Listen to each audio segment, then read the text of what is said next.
my name's Lucky. I've got a 1990 Honda Accord. I'm changing the fuel pump, but in order to change it, I need to get access to it, as Honda haven't had one factory. So come along with me and let's cut open the door. So if we take a look in the boot,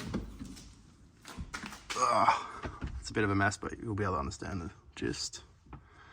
On the right side, we have a factory Honda door, but on the left side where the fuel pump is, there's nothing. So I'm going to cut a hole and then somehow make this into a door.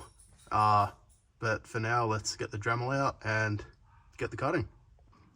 So here I've got my Rockwell Dremel, which is like Australia's version of Harbor Freight.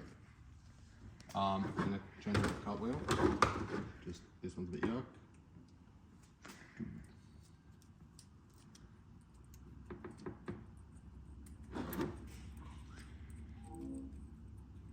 Just hopefully make cutting the door a bit easier.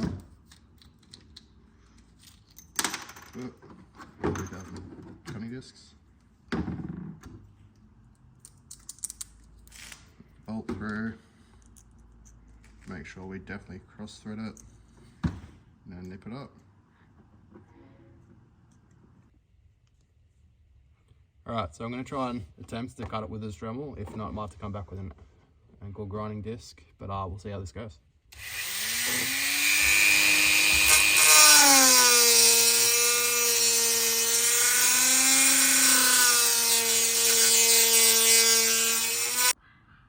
So that disc was clearly plastic or something, not metal, because it shrunk to nothing about 1 inch. So I'm probably going to have to get an angle grinder from someone. So until I get an angle grinder that I can borrow from someone, this video is probably going to have to wait. So I'll see you in a few days. So it's day 2, got the angle grinder. Gotta hopefully cut the door open today and make some progress.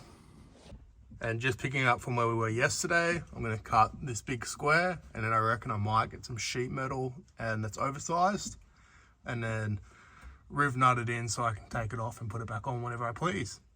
So I'm gonna cut this and I'll get back to you. So far so well. I've done the first cut. As you can see, just been real careful not to go very deep because I don't really feel like blowing myself up. But we'll get back to you when the rest is done.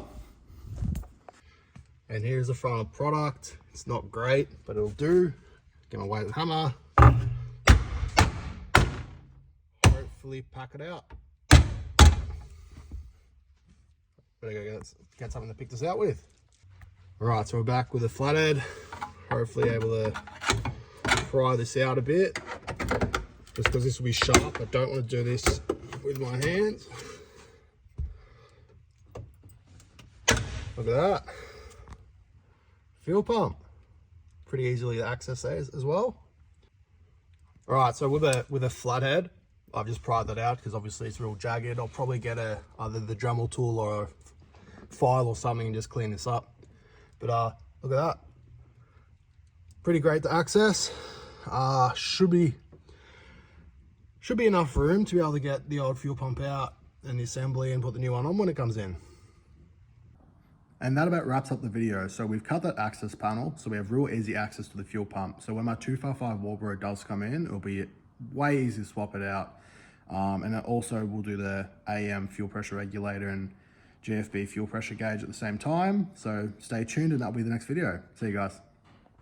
Also shout out to Jake for letting me use the angle grinder. It would have taken me so long to do this with my little Dremel tool. So real lifesaver.